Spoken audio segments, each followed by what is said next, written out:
கர்த்தருடைய பரிசுத்த நாமத்திற்கு ஸ்தோத்திரம் உண்டாவதாக. இந்த நாளும் கூட உலகம் முழுவதும் அநேக நாள் பேசப்படுகிற ஒரு நபருடைய பெயர் ஜான் ஜெபராஜ்.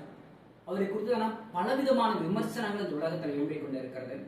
அதனுடைய காரியங்கள் எல்லாவற்றையும் கர்த்தருக்கு மாத்திரம்தான் தெரியும். அது உண்மை என்ன என்று பொய் என்ன என்று கர்த்தர் ஒருவர் மாத்திரம்தான் அறிகிறவராக இருக்கிறார். இந்த நாளும் கூட நாம் அறிந்து கொள்ள வேண்டிய காரியம் என்னவென்றால், மத்தேயு 5ஆம் அதிகாரத்துல 28வது வசனம், நான் உங்களுக்கு சொல்லுகிறேன், ஒரு ஸ்திரீயை இச்சையோடு பார்க்கிற எவனும், ஒரு ஸ்திரீயை இச்சையோடு பார்க்க எவனும் தன் இருதயத்தில் விபச்சாரம் செய்தாயிற்றுன்னு சொல்லப்பட்டிருக்கிறது. எல்லாம் சொல்றாங்க அவர் மேல போஸ்கோ சட்டம் போடப்பட்டிருக்குன்னு சொல்லிட்டு. அப்ப இந்த உலகத்துல எத்தனை பேர் மேல போஸ்கோ சட்டம் போடப்பட்டு சிறையில் அடைக்கணும் பாருங்க. உங்களுடைய இருதயத்தை நீங்களே சோதித்து பாருங்க. எத்தனை பெண்கள் எத்தனை ஆண்கள் இச்சையோடு ஒருத்தனை பார்த்து அவங்கள விபச்சாரத்துக்குள்ளாக செய்கின்ற காரியங்கள், வாலிபத்திலையும் சரி திருமணம் ஆயும் சரி, இப்படிப்பட்ட காரியங்களை இருதயத்தில் செய்து கொண்டு இருக்கிறாங்க, அநேகர் செய்து கொண்டு இருக்கிறார்கள். அப்ப உங்களுக்கு போஸ்கோ சட்டம் போட்டு என்ன பண்ணணும்னா சிறையில் அடைக்கணும். ஆனா கர்த்தர் உங்களை மன்னிக்கிறவராக இருக்கிறார். உங்களை கர்த்தர் மன்னிக்கிறவராக இருக்கிறார். நாம மற்றவங்களுக்காக மன்னித்து அவர்கள் திருந்த வேண்டும் என்று ஜெபிக்கிறவராய் காணப்பட வேண்டும். சரி இல்லைங்க, நான் அப்படிலாம் நினைக்கிறது இல்லை, நான் யாரும் விபச்சாரத்தோட எண்ணத்தோட நான் பார்க்கறது இல்லை அப்படின்னு நீங்க நினைச்சீங்க அப்படின்னா, கலாத்தியர் 5ஆம் அதிகாரம், கலாத்தியர் 5ஆம் அதிகாரத்தை பாருங்க. மாம்சத்தின் கிரியைகள் வெளியரங்கமா இருக்கிறன. நம்ம சரீரத்துல நடக்கிறதான காரியங்கள் வெளியரங்கமா இருக்கிறன.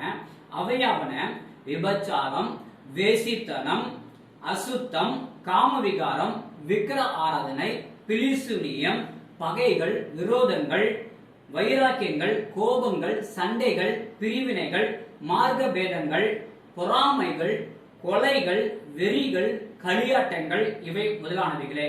இப்படிப்பட்ட காரியங்களை செய்கிறவர்கள் தேவனுடைய ராஜ்யத்தை நடக்க முடியலாம், சுதந்திரித்துக் கொள்ள முடியவே முடியாது.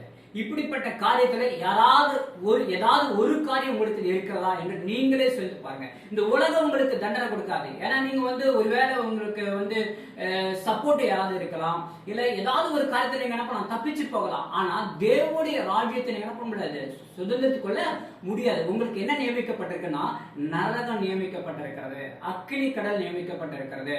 அது மாத்திரமல்ல, வெளிப்படுத்தின விசேஷம் 21ஆம் அதிகாரத்துல 8வது வசனம் பாருங்க.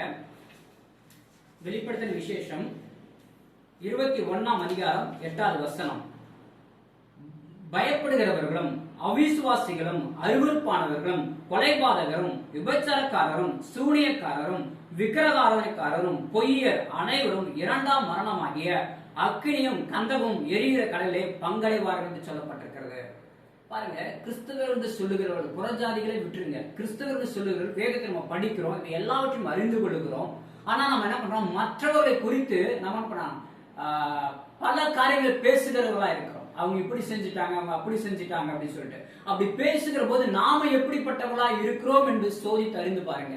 இந்த உலகத்துல நீங்க தப்பி வைக்கப்படலாம், இந்த உலகத்துல நீங்க பேசாம இருக்கப்படலாம், இந்த உலகத்துல நீங்க மறைந்து பல விதமான காரியங்களை செய்யலாம். ஆனா தேவன் எல்லாவற்றையும் பார்த்து கொண்டிருக்கிறவரா இருக்கிறார். நமக்கு அங்க ஒரு நியாயாதிபதி இருக்கிறார். அவர் என்ன பண்ணுவாரு, நியாயம் செய்கிறவரா இருக்கிறார். அவர் என்ன பண்றாரு, தீர்ப்பு கொடுக்கிறவரா இருக்கிறார். அந்த தீர்ப்புல இருந்து உங்களுக்கு வழக்காட ஒருவரும் வர முடியாது. அவர் தீர்ப்பு கொடுத்தால் அந்த தீர்ப்புல வழக்காட உலகத்தில யாராகட்டும் பரலோக ராஜ்யத்தில் ஒருவர் வர முடியாது.